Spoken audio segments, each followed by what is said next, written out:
Hello, everybody. Thank you, Chris, for giving this introduction to me. Thank you, Leo, for inviting me. And thank you for coming to this evening's talk. Yes, just now, Chris introduced two of my books translated into English. Actually, another one will be published soon. It is this one. This is the draft of the cover. The title is quite long. It's called The History of the Adventures of Vivi and Vera, written by Dung Kai-cheung under the inspiration of the ancient Chinese treatise Celestial Creation and the Works of Man. Yeah, it's an imitation of the old titles of English books, English novels, which were very, very long. Yeah, so it will come out soon. By this time published by a local Hong Kong-based publisher called Muse, M-U-S-E, Muse. So, I'll begin my talk with some reflections on the topic today, from history to fiction, inventing Hong Kong stories, relating it to the writing of my book, mainly Atlas, the Archeology of an Imaginary City, which was published 21 years ago. In 1997. Then I'll go from the point of the big divide, that is the 1997, back into the past, talking a little about the history of Hong Kong literature, and then move forward from that point into the future, actually, which means arriving at the present, making some general remarks on my personal experience as a Hong Kong writer. Well, I hope it won't be too immodest for me to talk about history in front of my old classmate, Professor Liu Xin, who is an eminent historian.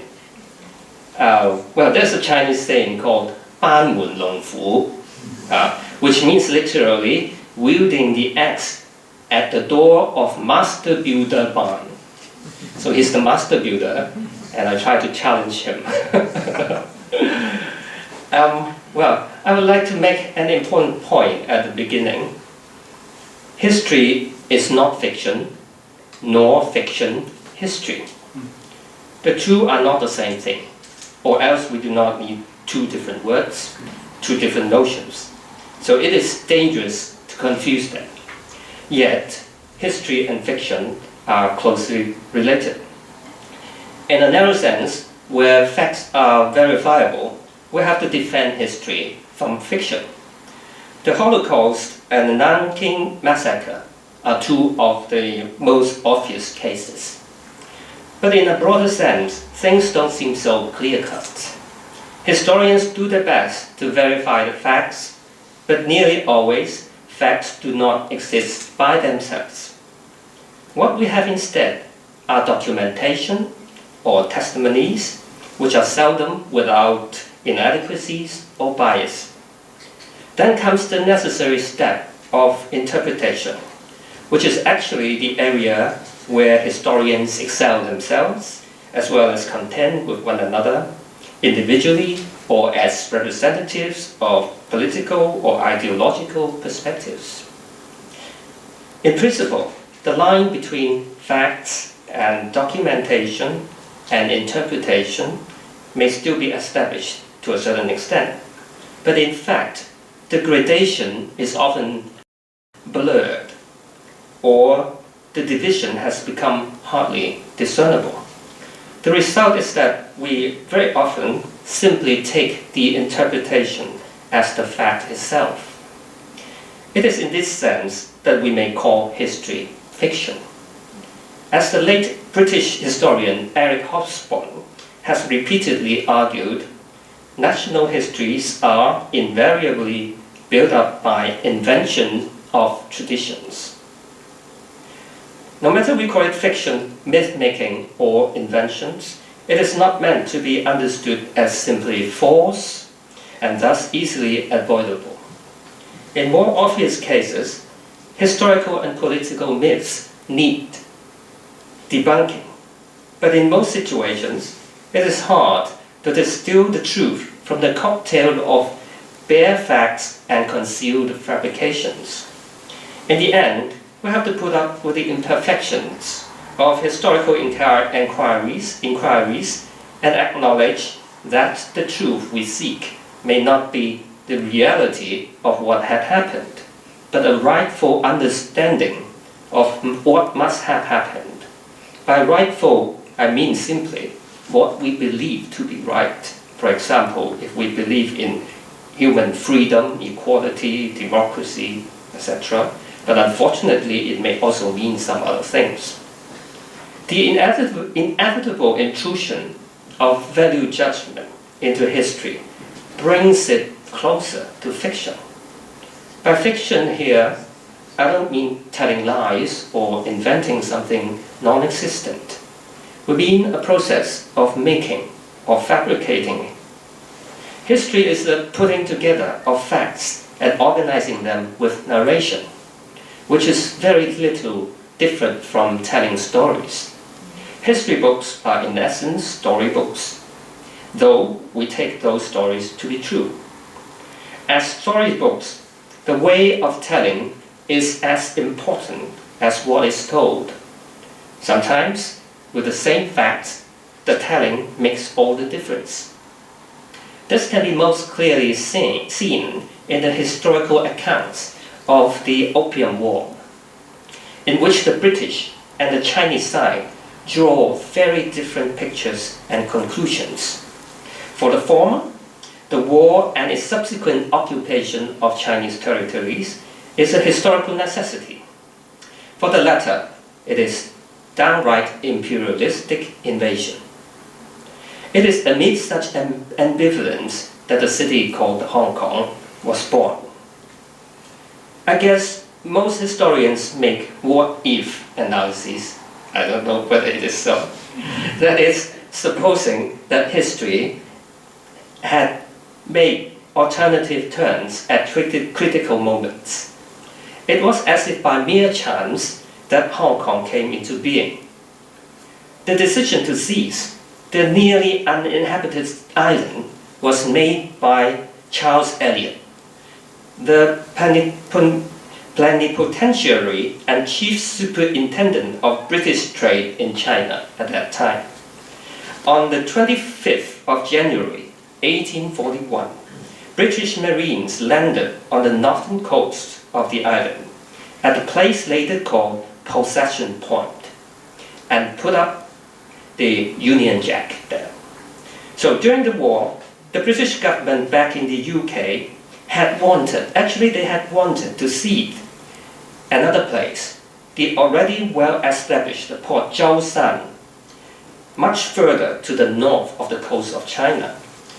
Actually, nobody in the parliament knew where Hong Kong was, what strategic value it had, nor its potential for economic development. So it was an independent decision of Charles Elliot to seize the island and ask for it in the negotiations with the Chinese side. Yet, because the occupation of Hong Kong had already become a fait accompli, so in the end it was formally endorsed by the government, but with its disobedient acquirer, Charles Elliot, removed from office. So he was replaced immediately or very soon by Henry Pottinger, who became the first governor of Hong Kong. So poor Elliot, the actual father of Hong Kong, had no chance to leave a trace in the official history of Hong Kong. Elliot has been described by historians as a modest, lenient, and reasonable person, caring more for the Chinese than for British interests. While in Chinese accounts, he cannot be anything other than an aggressive and greedy imperialist. Even the name Hong Kong is an invention.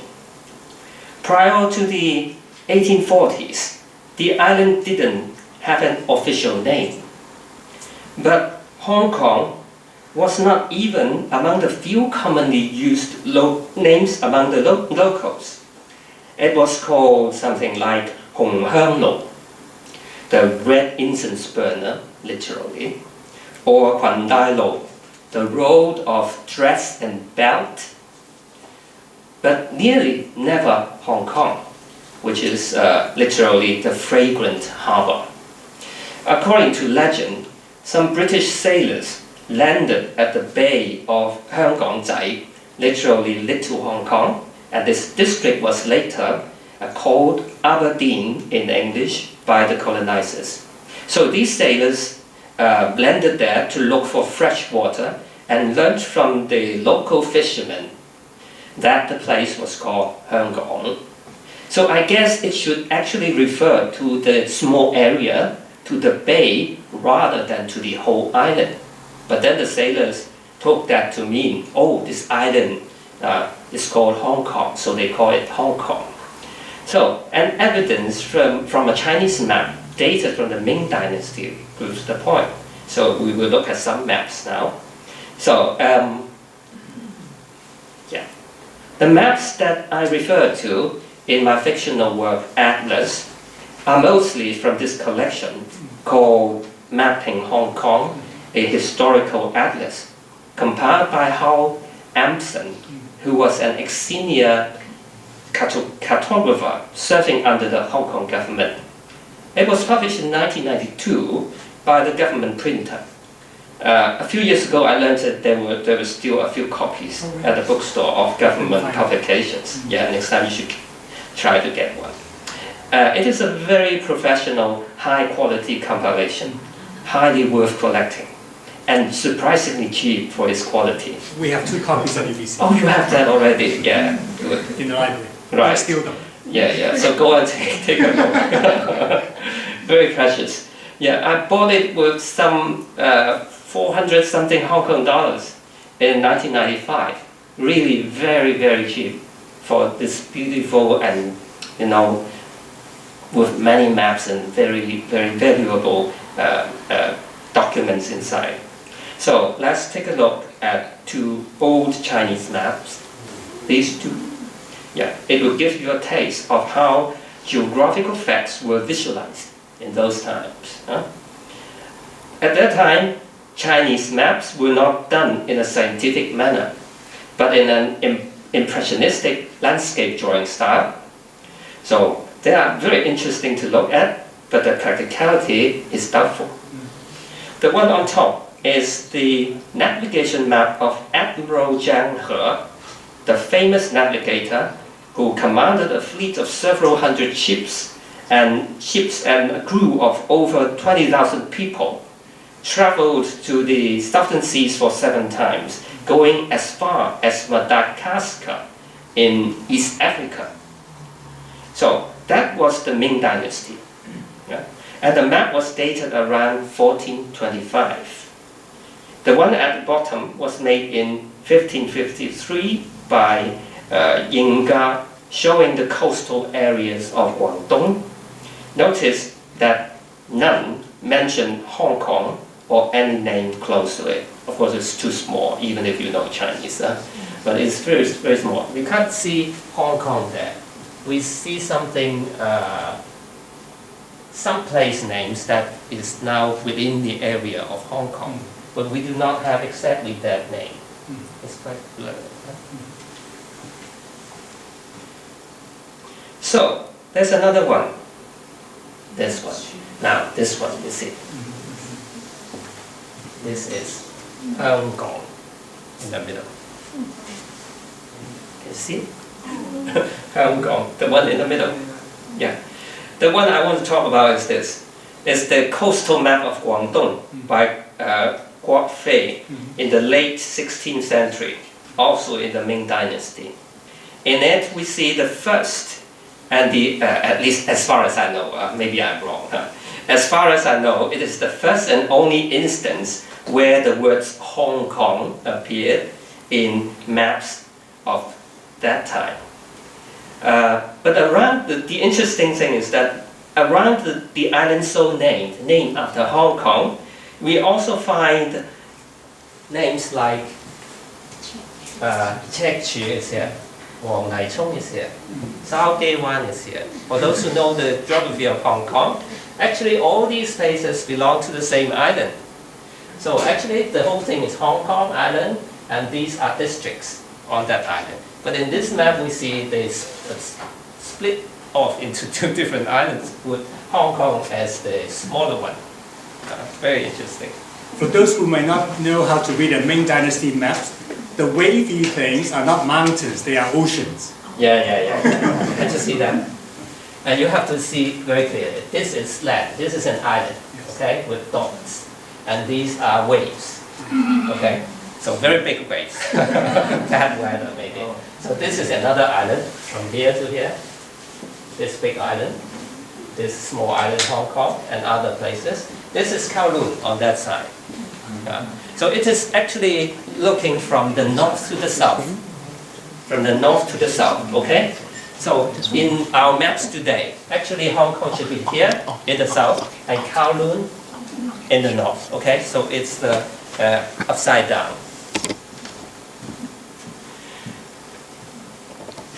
So, yes, we have a few places here. Maybe, yes, I would like to say a few words about Wang Nai-chung as well. Because I remember that actually in the Second World War, in the Japanese, during the Japanese invasion of Hong Kong, a battalion or two from Canada, was invited to, or not invited, they were ordered to go to Hong Kong to defend the city. And about a little less than, a little fewer than 2,000 people maybe, 1,900 something. Young people, untrained or not fully trained. And then they were sent to Hong Kong to defend the city. Before that, nobody believed that the Japanese would attack Hong Kong. But then after they arrived, very soon, the Japanese attacked Pearl Harbor, and on the same day attacked Hong Kong. And the Canadian soldiers, most of them were stationed at Wang Nai-chung. And there was a very deadly battle there against the Japanese. So in that war, in that battle, some 400 Canadian soldiers were killed. And the rest became prisoners of war. So 1,400 something survived, and they returned to Canada. So we Hong Kong people actually also owe much to Canadians trying to defend the city in the Second World War with their own lives. So we have these few places. So it's very interesting that it is the map, the only evidence that I've seen, the name Hong Kong, used in a Chinese document before 1842. Obviously, it was far from common usage. By naming it Hong Kong, the British created the city from scratch. Okay, the next one is a very important document as well. It is a map of the district attached to the Sun On County Directory, Sun On Yunji, compiled in 1819. At that time, the island was within the boundary of San On County, Sun On Yun. We can see that as late as 1819, just 20 years from the First Opium War, the name Hong Kong had not yet been adopted officially by the Chinese local government. The name used for the place instead was Hong Lo, indicating the small island to the southwest of Kowloon Peninsula. Hong Lo. It is this one. Okay? This one. Actually, this is Hong Kong Island, but it was called Hong Lo at that time. Red incense burner. Hong Lo. Okay? This is Kowloon. Hong Lo. And some other places. This is Kowloon. Actually, this should be part of the mainland here, but it becomes an island again. Very imaginative. Wow. So, now we turn to something very different. It is this one. Great map. This is the first scientifically produced map of Hong Kong. It was by Captain Belcher of the warship Nemesis. It was a nautical chart made in 1841 during the First Opium War. A look at its accuracy and a comparison to the arbitrary imaginations of contemporary Chinese maps will tell you why the British Navy was invincible and the Chinese doomed. This map is of utmost historical significance. It is the first time in history that we see and we know the geographical image of Hong Kong as it is. It is like a frog-like island lying on the southern Chinese coast. It is as if the island was created from the tip of the pen of an artist, giving it shape and form and life. It is also an instance of how technology created history. Another evidence that the city was so-called invented was the city coastline. You can see from the following maps the changes in the coastline of the city of Victoria, the old name for the town area of the island. When the British first occupied Hong Kong, there was hardly any inhabitable flat land on its northern shore. You can see, this is the first map. The oldest waterfront lay along Queen's Road. You see the road? The long road running along the coastline. That's Queen's Road, the first road on Hong Kong Island. On the southern side of the road, the slope was actually quite steep. It is here.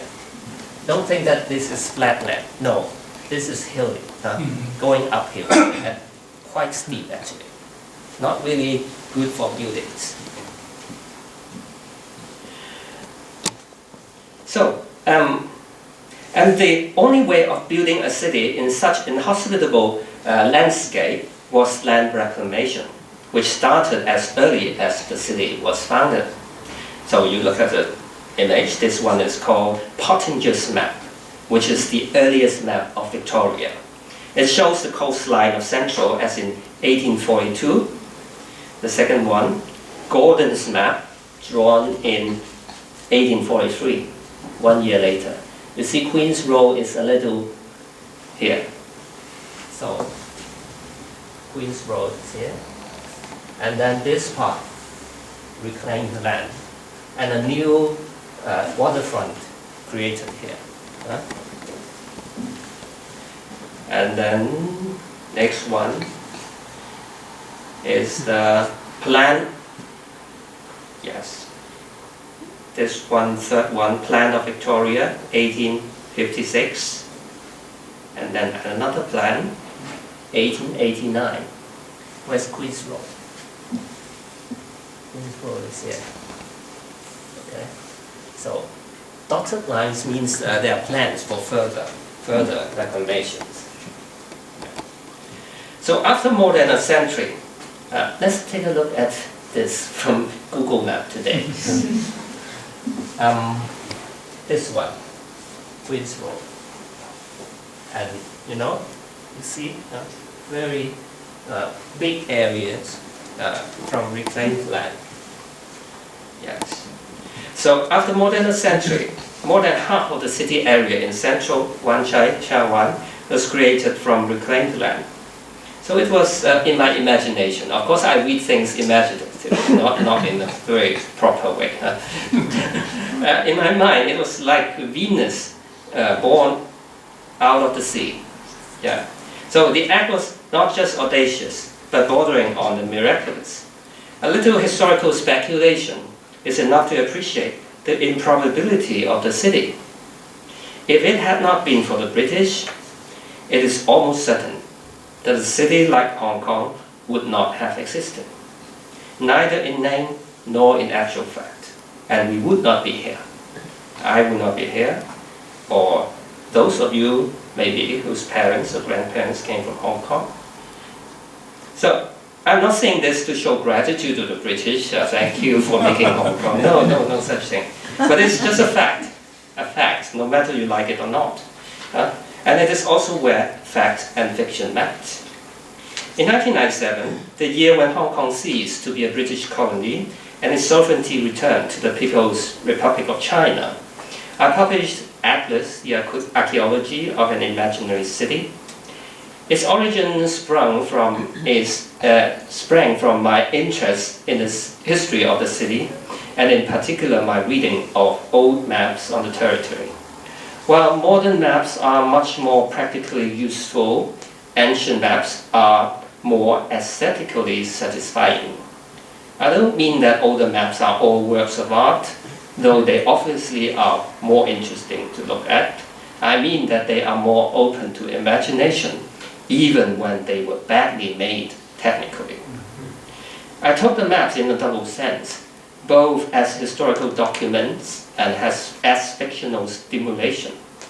The former is embedded in the latter.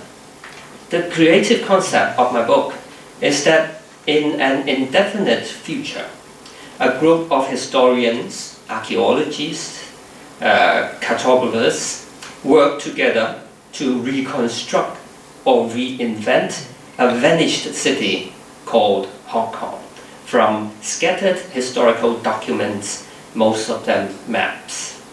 The imaginary distance allows me to play with historical possibilities extravagantly. If we say that an element of fiction is inherent in history, can we also say that fiction necessarily harbors a sense of history? If history is an act to make sense of the real past, fiction is an act to make sense of an imaginary past.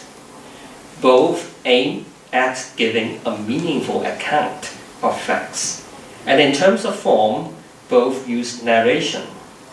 Reduced to the simplest definition, both are meaningful narratives.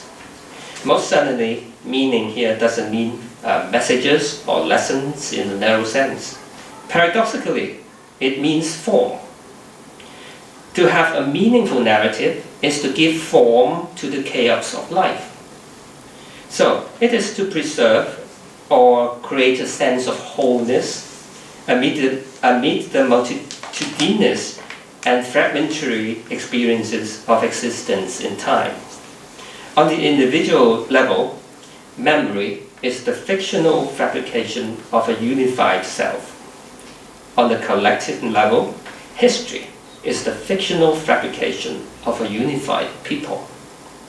It is through meaningful narratives that we achieve identification with oneself, with an ethnic group, or with a nation.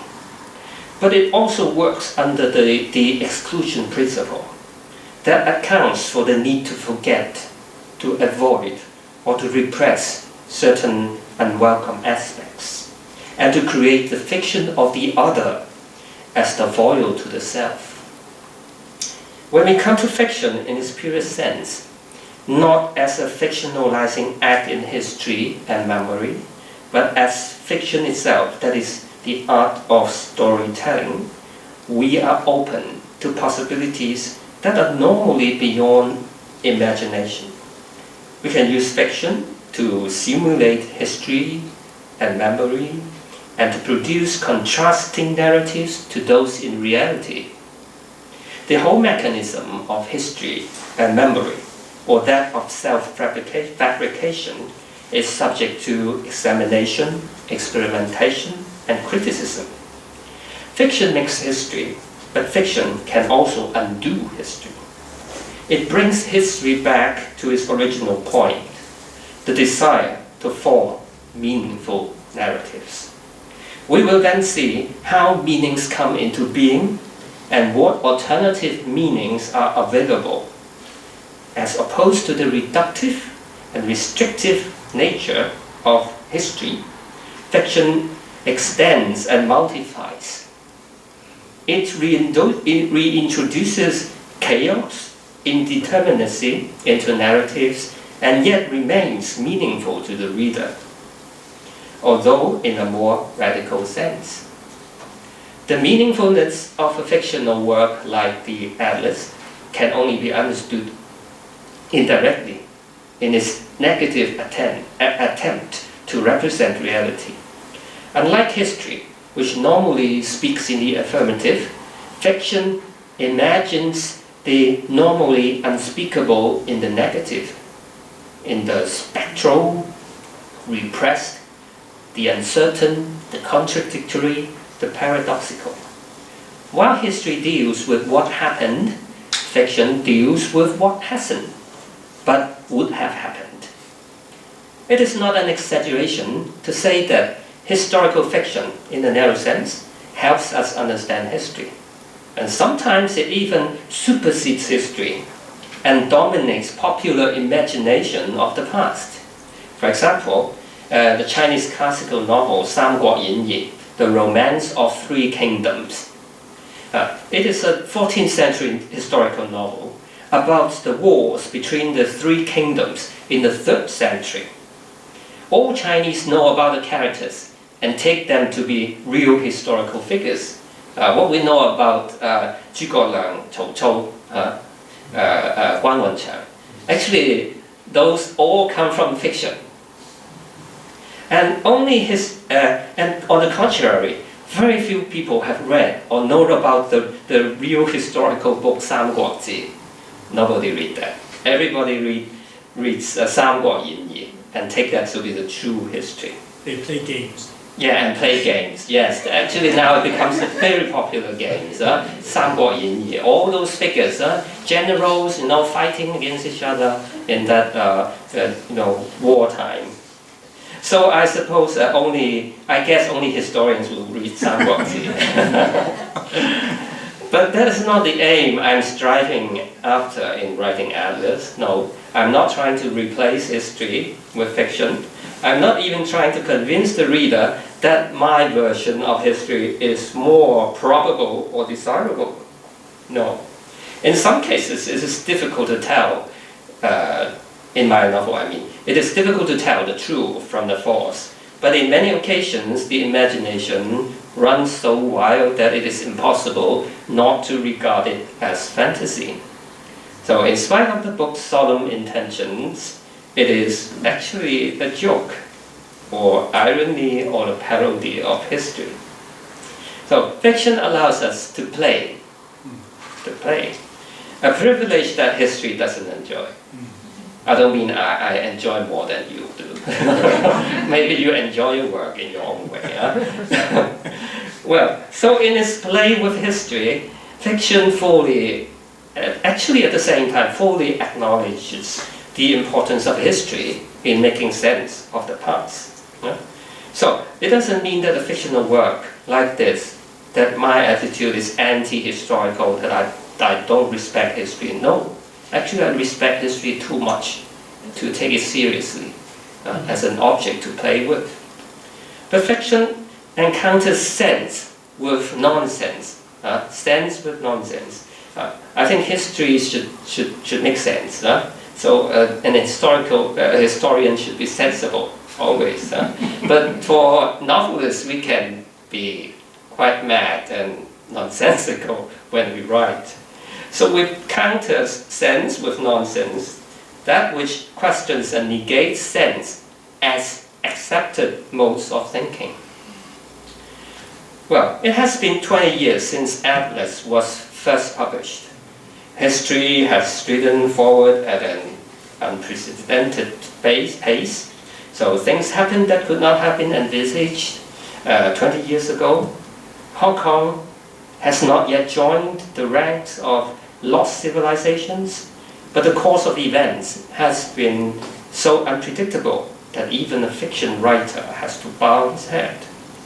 Has fiction kept pace with history? How would I understand my role as a fiction writer at this moment, when history again seems to be moving into a new phase, just as it has 20 years ago? In the chapter of this book, my book, with the title Geological Discrimination, a strange title, I made a rather far-fetched opposition between two schools of geologists.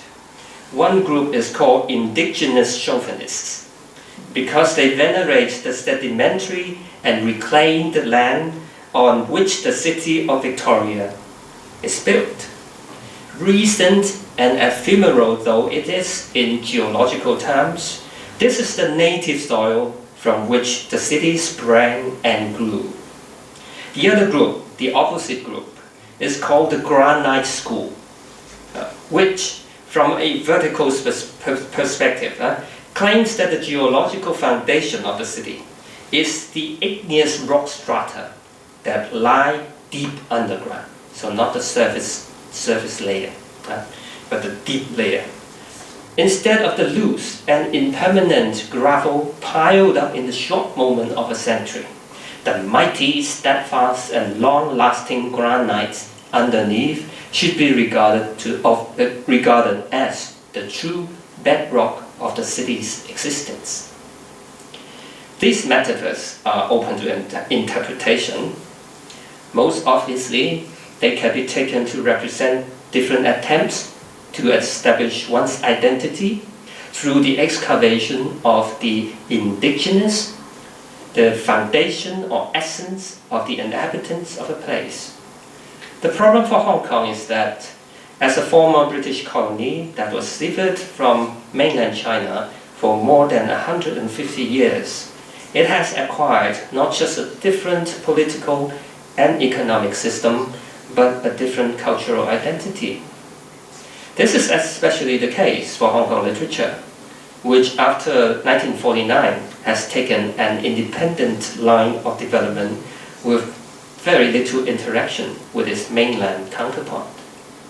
Now, more than ever, as in 1997 when I wrote Atlas, I was skeptical of any form of collective identity, no matter it was Chinese nationalism, the granite rock, or Hong Kong localism, the gravel sediment.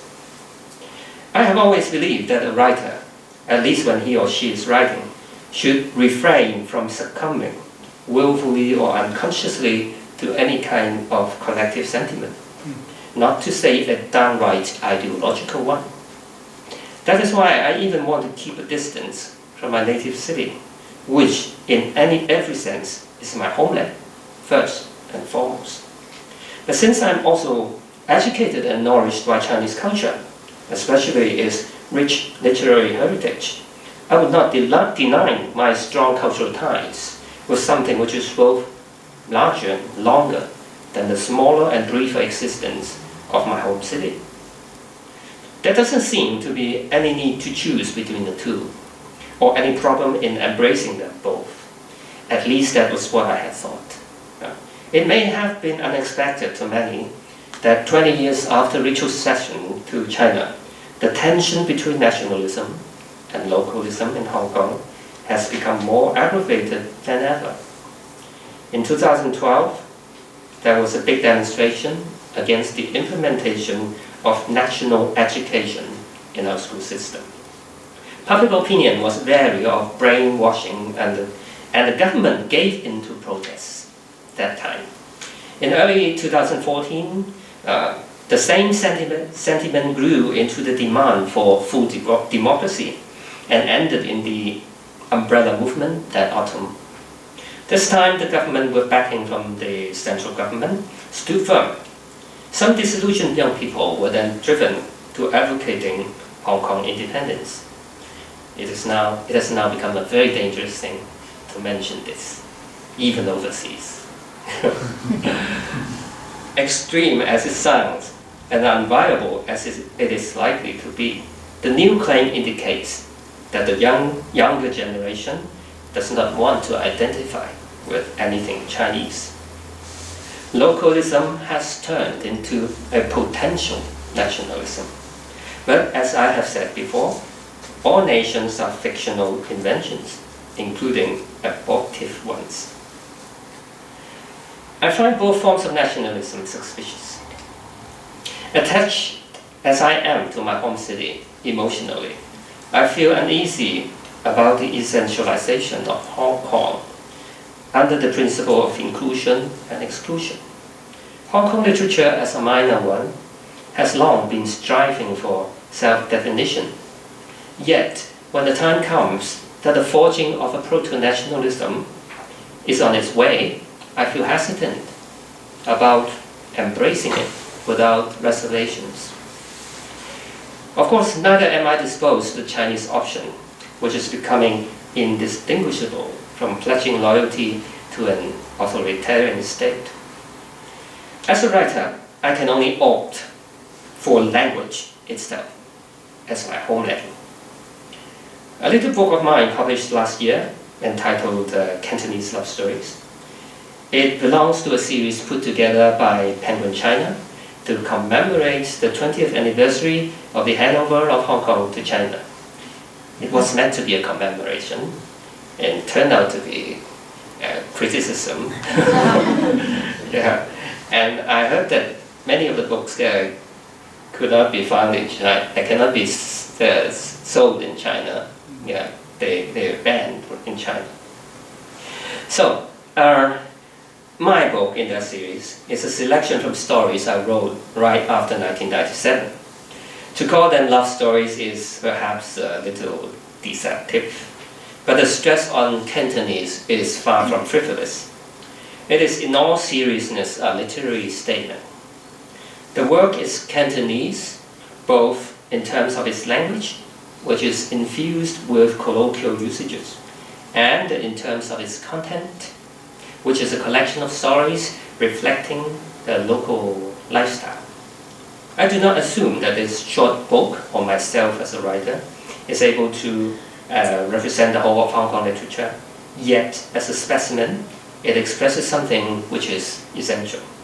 It is something that I share with many other Hong Kong writers. What is that? It is language experience. Language experience. I do not call it language, but language experience, because what I want to emphasize is not an abstract system of language, but a language in practice as the common experience of a people. The language I'm talking about is Cantonese, which is either called Yutyu or Guangdonghua in modern standard Chinese. I will put aside the arguments of whether Cantonese is a language or a dialect. I will call it a language loosely. It is the language spoken by the inhabitants of Guangdong province in southern China, the descendants of whom make up the majority of the population in Hong Kong.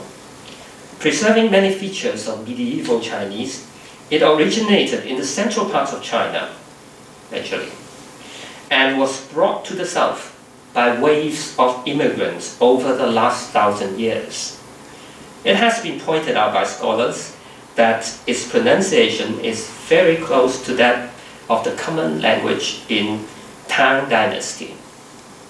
That is why Tang poetry is best recited in Cantonese. So I imagine, or I guess we may talk with famous Tang poets like Du Fu and Li Bai with relative ease. The history of Hong Kong literature, short though it is, can be traced back to the 1920s. Except in its early days, where they follow closely the steps of the new literary movement in the mainland. After the communist takeover of China in 1949, as I've said before, Hong Kong literature was left on its own and followed an independent path of development. However, apart from political and historical factors, important as they are, it is the Cantonese language we speak that forges most forcefully the identity of Hong Kong literature. Admittedly, not all writers in Hong Kong speak Cantonese as their mother language. There was notably a generation of immigrant Chinese writers from the mainland after the Second World War who spoke in various tongues of the North. Most certainly, these predecessors have their place in and contribution to Hong Kong literature. Yet, it is both fair and sensible to say that the majority of local writers are Cantonese speakers. This very fact of linguistic upbringing must have a tremendous effect on them when they take to writing. The language situation in Hong Kong is tricky. There is a rift between speech and text. When we talk and read aloud, we use Cantonese. But when we write, we use modern standard Chinese. Therefore, language practice is split into two different forms, spoken and written, which not only employ different pronunciations, but sometimes even different vocabulary and grammar. For us, the ability to write text in modern standard Chinese is acquired through education, and it involves quite some effort in mental translation at the beginning. Though it is true that Cantonese does not yet have an official and standardized written form, That doesn't mean it cannot be put down in script. The practice of transcribing Cantonese can be dated back to the early 19th century. Since Cantonese is a branch of the Chinese language family, it shares most of its words with standard modern Chinese. For those words that cannot be found in ordinary dictionaries or texts, there have been customary solutions using either borrowings or characters invented especially for Cantonese. Therefore, there has long been a workable written form of Cantonese, with regional and historical variants. Written Cantonese in Hong Kong and in Guangzhou, there are some very noticeable differences between them. So, it has been widely in use, written Cantonese has been widely in use in the popular media, in personal written communications, especially now on the Facebook or in WhatsApp messages. Many Hong Kong people will use Cantonese. It would be self-deceiving to say that linguistic conditions as such do not have an impact on literary writing. Cantonese speakers learn to write modern standard Chinese for written communication. Although all Hong Kong writers acquire a high proficiency in written Chinese, their Cantonese background gives the language a nuance which is unique to this literature. The infusion of Cantonese elements varies from scattered uses of Cantonese words and expressions to extensive experiments in writing whole dialogues or passages in colloquial form. No matter what, our language experience has been deeply infused into our sensibility and thus our literary style. So actually it is quite easy to tell the difference between the Chinese written by a mainland author and that written by a Hong Kong author and that written by a Taiwan author. Yeah, it's very interesting. The non-equivalence of speech and text is often cited as the reason for Hong Kong students' inability to write good Chinese. And the proposed remedy for it is to use Mandarin in place of Cantonese as the medium of instruction in schools. It is assumed that competence in speaking Mandarin will automatically bring about competence in Chinese writing. But there has also been researches that refute such assumptions. And there is recently an opposite trend, one that advocates the full use of Cantonese as a means of writing. According to this view, Chinese, both its modern and ancient form, is a foreign language. It is imposed on us by a foreign power. So our mother tongue is Cantonese, so we should write according to how we speak. Hong Kongers should write Cantonese, not modern Chinese, just as we should speak Cantonese, not Mandarin. The supporters of this claim are radical localists, mostly young people, students, who dream of fostering an independent Hong Kong identity and thus a Hong Kong nation through linguistic revolution. Yeah. Actually, very interesting. Some of them compare this with the linguistic revolution that we had in China in the May 4th period.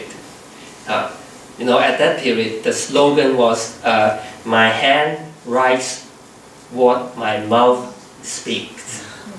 So now they're proposing the same thing, actually, that we should also do the same. Yeah. 100th anniversary next year. Yeah. Well, interesting. So, while Hong Kong identity is real, that's real. We cannot deny that it's Hong Kong identity. But the projected Hong Kong nation is obviously fiction. And in my view, the possibility of its becoming history is quite low, or quite small. As a writer, I have used Cantonese extensively in my works and would like to see Cantonese continue to thrive in everyday usage. It will be the last thing I will give up. Yet I do not agree that modern written Chinese is a foreign language, or that it has nothing to do with our cultural heritage. I don't see why we can't have both. We may have a cultural identity that is unique, but we also belong to a worldwide Chinese community, including not just the mainland, but also Taiwan, Southeast Asia, overseas, like here in Canada. The common language of that community is modern Chinese. So it's stupid and self-harming to cut the ties with other Chinese communities. It will not enrich our sensibility, but will only deplete it. It is an act of self-destruction. We have to understand that Cantonese and modern Chinese should not be opposed to one another because of political reasons. The two are closely related to each other, and it is better to have a double heritage than a single one. For me, the non-equivalence between speaking and writing is more a blessing than a curse. It is this rift between spoken and written language that instills in Hong Kong writer the awareness of the possibility of linguistic innovation. It endows us with a much richer linguistic resource and benefits us with a more acute sense of reflection. We have learned from our linguistic experience that nothing is taken for granted, and nothing comes automatically, ready-made. All is the product of fabrication and a matter of choice. The positive significance of this linguistic rift is that Hong Kong literature consciously departs from linguistic norms. In so doing, it also challenges broader notions of unity, oneness, normality, and conformity. It seems strange to find or to found a home on a land so negative and insubstantial. But I believe it is what literature is all about: openness and freedom, with no positive terms. Neither granite nor gravel are the true ground. There may not even be a ground at all. And if there is, it is certainly not something which is permanent and immovable, but elusive and always in flux and change. It is neither in Chinese nor in Cantonese, but in the inescapable fissures, ruptures between them, that we find our home.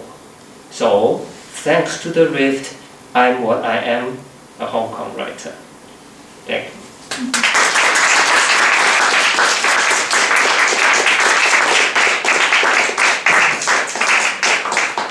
What a wonderful talk. Oh, yes. I didn't know what was to come, but it was very good. Excellent. So, comments and questions. Diana, go ahead. Yes. I must say, fantastic talk. Thank you. I could hardly write fast enough to keep up with what you were saying. Thank you. But and I must ask you questions, but I'm going to limit myself to one. And that is the idea that modern standard Chinese is dominant, which is the theory we get imposed upon us all the time, from largely from Beijing. And this is quoting from my own teacher, who's now 99, who was brought up in the days before 1949, to put it mildly. His view is that modern standard Chinese, he's from Sichuan, nowhere near Hong Kong, is a complete abortion, and that it has been devastatingly affected by 40 years or 30 years, how many you counted, of communism, and he debased tremendously from, this is an intellectual who was trained in the 30s and 40s, and he weeps over it sometimes, practically, how sad modern Chinese is in his view, and how very few people trained on the mainland, grown up on the mainland, can escape from it, because they're constantly sliding back into bits and pieces of jargon. And to that he would always link the introduction of simplified characters which is another form of debasing. And it was the one thing that he agreed with my other teacher, who was D.C. Lau from Chinese U, who was not only the great expert on classical literature, but also a passionate Cantonese nationalist, and a tremendous believer in an overwhelming believer in the Cantonese language. So I'm not saying the two things can go together, but I think Hong Kong has the right to be much more self-confident vis-à-vis the mainland, because I think even on the mainland many people have doubts about what Marxism or Maoism, Mao Zedong thought, has done to the language, which was only really coming into being not for very long after May 4th, right? The modern language. So that's just more a thought than a question. Yes, you're right. Yeah. You talk about confidence. I agree with you. Yeah. I think for those people who try to advocate full use of Cantonese in Hong Kong, I think it reflects on really this lack of confidence in oneself, that they don't want to have anything that is not familiar to them. But actually, yeah, for modern Chinese, I think there is not one kind of modern Chinese. Modern Chinese is not, it doesn't belong to one authority or one government or what. It's something that is open for all. And we have variations actually historically. Before 1949 and after 1949. Of course, in general, we will say that language used before and after that, also both of them are modern Chinese. But then that kind of Chinese before 49 and after 49, very different. And then, of course, that influence goes to Taiwan. So we have actually, within this very loose and broad definition of modern Chinese, we have variations. And I agree with Chen Kun-zhong. Chen Kun-zhong, he has written a very long essay on this controversy over whether different Chinese communities should have their own way of writing, or rather we should try to maintain some common ground between us, so that we at the same time has one Chinese and many Chineses. So we have our local uniqueness, but at the same time can understand each other as well. So that's what he proposes, and I agree with him. And so that's why I said that it is silly to think that modern Chinese or ancient Chinese is something unrelated to us. It is something foreign, and we have to throw that away, and we have to replace everything with Cantonese. I think it's silly. Go ahead. Hi, I got a question for the linguistic who specified in Hong Kong language for a long time. That I grew up here, born to Beijing, so I'm capable of reading traditional and simplified Chinese as well. But when I'm working in Hong Kong and try to buy the newspaper from there and try to read it, oh my God, it's totally unable to do it, because you can have a different form of like verbal writing style. That's mesmerizing, and you even like create the koi or mold, those kind of things. From actually nowhere, because I cannot find it in the ancient text or something. How can it form? I mean, is it kind of a different way to inherit it, or I hate to use the word, but mutation? Some kind of way? You're talking about Cantonese characters. Yes. Well, I'm not a scholar on that, but my impression is that it develops gradually. So from the 19th century, there was already people writing down folk songs in Cantonese, and then in newspapers, especially Cantonese would be used in many occasions. And so it is something which develops naturally, without any direction or from the above. without any direction from the government or from scholars or any authority. So it is totally something that is born out of spontaneously from the people. So is there a dictionary? Yeah, there are dictionaries. There are. Yeah. So if you want to get into it, then you have to try to find some dictionary to help you. Go ahead. Hi, I'm Shui Fong. I teach Chinese literature at SFU. Thank you for this very inspiring talk. And now I feel I understand why Chris said you are such an ambitious writer, not only in writing the fiction but also in trying to understand the nature and the role of fiction in our life, in talking about Hong Kong history. I have two questions, and some maybe another one is comments. The first one is following the questions of language, writing and language. I certainly noticed there's writers from Taiwan and even from other places, when they write in local history, often they use the spoken language, which is not necessarily the standard Chinese, like in Taiwan, Liang, and also in Hong Kong, Hong Yun, use lots of Cantonese. And I just wonder, how, like in your writing, especially this atlas, this the one of the map, and how do you, what the language like? I wish I had read your novel, but I didn't, and I wonder first is what the language is like, and also if I imagine when you're talking about the split of Cantonese between spoken and written, there's a certain kind of not conflict, but in a way, imagine when you write, on one hand you probably want to get the readers who read Chinese, but on the other hand you want to express it in Cantonese to catch the reality, catch the whatever, like the life, right? So this is something, how do you, in some ways to make these two work together? Right? Yes, this is my first question. Let's say one question for now.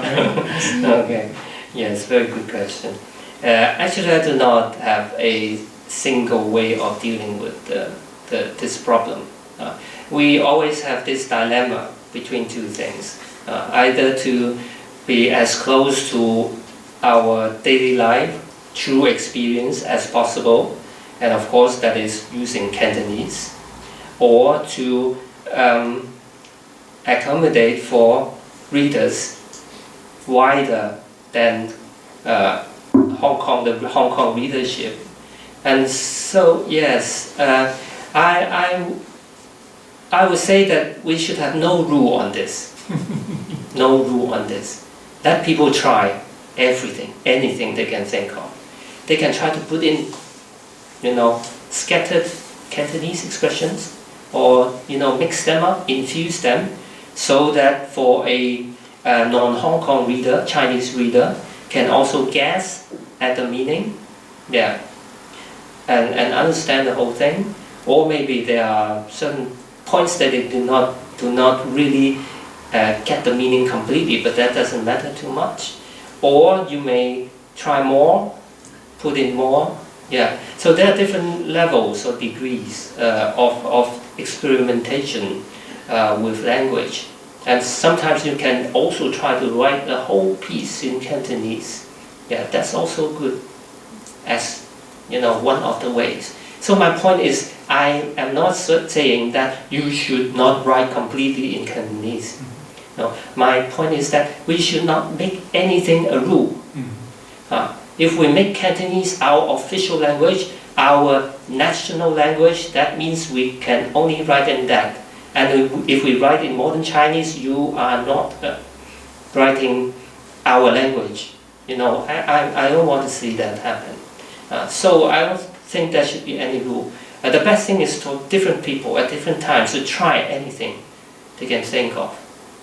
And let things grow and develop naturally.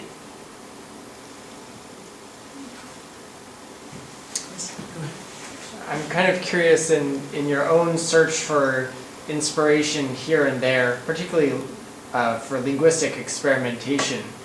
Do you find yourself drawn into certain orbits, or that, this is kind of like the influence question. Yes. But I'm trying to, does this something that goes in phases, or that you feel your brain is a repository of different influences, or that you're occasionally under the sway or influence of, writers writing from Malaysia and inflecting their language in one way? Yes. Can you talk a little bit about how that's been a part of your... I would say I changed orbits a few times. I tried. I half consciously and half unconsciously, being drawn to some influence. That's natural. So I would say that at the beginning of my writing, I was more influenced by Western contemporary, modern and contemporary writers. And that's why at the beginning my language was, somebody would say, quite Europeanized, with long sentences and Western words and terminologies. And then I wrote about things that are theoretical, so in that period, I think I was in that orbit. And then later on, I tried something else, and I tried to write some short stories like those in Cantonese Love Stories. I tried to write very short stories in very plain kind of style. And actually that was influenced by ancient Chinese text. In Song Dynasty, where in history we have Northern Song and Southern Song. The Northern Song was destroyed by barbarians, and they moved to the south. So the original capital, Kaifeng, had been a very prosperous city. So for some people who moved from Kaifeng to the south, they want to remember and to write down what they treasure about the old kind of city life, and so they wrote these accounts. And I was influenced by that, and I tried to write about Hong Kong in terms of its material aspect. Those objects or consumer goods that people that were in fashion in that year, that reflects what people do with objects and with themselves. And those stories were written in very simple and plain form. You cannot see a trace of theory or abstract thinking in them. So that's another stage maybe. But like Dongjing Menghua Lu was kind of one of the conceits for that? Yes, that's the text, yes. And then later, after 2000, I began to think of maybe I should try to write long novels, longer things. So I embarked on writing, very, very long works. And in 5 or 6 years, I produced four novels, very, very, very long novels. But then after that, I again changed my direction. So in my recent novels, I do not specifically or openly bring in political, historical issues. It seems that I try to go back into the mind, the internal aspects of human being. So maybe every few years I will change orbit. I'm not sure where I'm going. So I just let myself float in space to be pulled by different gravitational force. Xiaowen first, and then we will continue. My question is really direct and simple. The book that you showed just now, the history of the adventures of the Billy and the Dylan. I wonder which book you are thinking of when you show that picture, because that reminds me of the history and adventures of Tom Jones. Yes, of course. So I'm wondering, would you please elaborate a little bit more on that? Yes, Tom Jones, Joseph Andrews, things like that. Actually the book, the original, is Tian Gong Kai Wu, Xi Xi Ru Zhen, that one. It was a book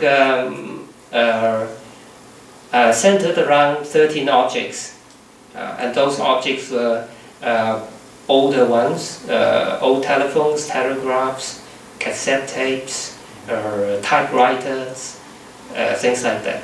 And I use these objects as a way to tell a story of 3 generations. Hong Kong people, ordinary people of 3 generations. Actually, it is based on my own family history. So I begin with my grandfather, and then my father, and then somebody like myself. And so it is, you know, the idea is like this. And so when this is translated into English, because in the original, the title Tian Gong Kai Wu actually is exactly the title of a Ming Dynasty treatise on technology at that time. So it is a handbook for technology, for agriculture, for manufacturing, for industry, you know, things like that in the Ming Dynasty. But I find that title very inspiring because in it the 4 words Tian Gong Kai Wu. Tian Gong means nature, the work of nature. Kai Wu means the work of man to exploit things and nature. And so we have 2 different things here, nature and human combined together. And I find that very beautiful and very fascinating. And so you know, this is one of the themes of that novel. But then in translation, we have to think of something, not exactly the equivalent, but something similar to that. To give a sense of some old books, old titles.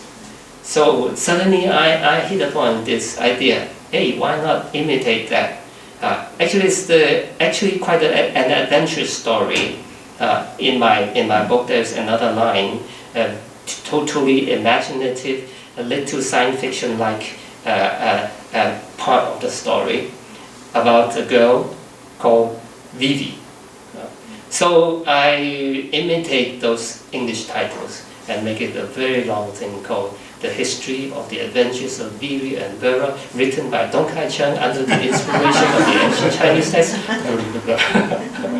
It's rather an English version instead of a literal translation from Chinese. It's a translation, yes, maybe a little shorter. A little shorter, yeah. But yeah, it's a translation. Thank you very much. Yeah. Yes, there you go. Even a comment, you know, when I listening you talk about your writing, I just can't help thinking of a book I came across just 2 weeks ago when I was in Washington at the AAS. There's a historian, Paul Cohen, just published a new book. The title is History and Popular Memory, the Power of Story in the Moment of crisis.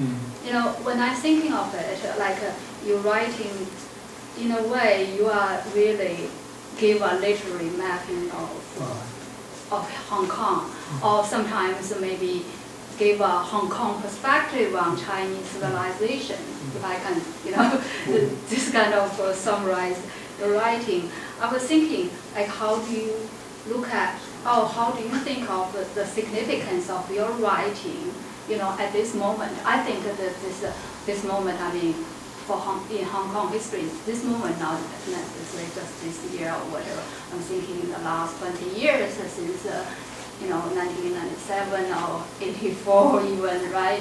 And obviously, your writing is very, this background, this context is very important in understanding your writing. So, well, I don't know, this is not exactly a question, but I'd like to hear your comment on your writing, the significance. How do I think of my significance? Maybe this I should ask you. I dare not think about my significance. Okay, it's up to the readers. Yes, to yeah, think maybe you about might this. so whatever. No, I think I'm insignificant. Yeah, but then if I ask a question from a different way, like, you know, when we look at a painting or even a map, there is a perspective of, you know, we're talking about a perspective, with point of view or perspective in in painting. And how do you, if just now I say, if I compare your writing as like a mapping Hong Kong, what's your perspective? My perspective. Yeah, your perspective. On reading these maps. On the map, on your own mapping. On your own map. So she still wants to get your own opinion on yourself. My perspective. You see, if a Chinese mainland Chinese write about Hong Kong history or whatever, like this is the perspective. I'm talking about how do you position yourself. Right? Yes. First of all, I believe that I cannot be fully conscious of my perspective, and so I cannot, talk about my perspective. Actually, but of course, I have certain. I'm aware of certain ways of looking at maps. Yeah, basically, I just take them as games. Yeah, fun. Yeah. It may sound frivolous, but actually at the beginning it was like that. The book looks very solemn, very serious. People look at this one and say, "Oh no, this is too intellectual, too boring." But for me, when I wrote those pieces, I was always, so enjoyed the experience, and I found lots of fun in that. Actually, I try to make fun of any perspectives. Yes, yeah, that's what I can tell you. My intention is this. I'm mindful of time, and I know that we've been working Dung Kai-cheung very, very hard in the last 2 days, and it's not over. Right. Tomorrow there's another topic, which is not library. And so, but if I may sort of answer that question for you, right? Along the way, right, Chris teacher, he wrote a piece on the 10 moments in Hong Kong literature. So 10 significant points. Guess who shows up in the 10th spot, the most recent spot? I think that's a good comment on the significance of Dung Kai-cheung in the history of Hong Kong literature. Right. So thank you very much. Thank you. Let me just comment one more time that, or at least my last comment, because I'm the moderator, I have the privilege of doing so. I think you would make a great Ming historian, more so than I can make as a fiction writer. So with that, please join me in thanking Dung Kai-cheung.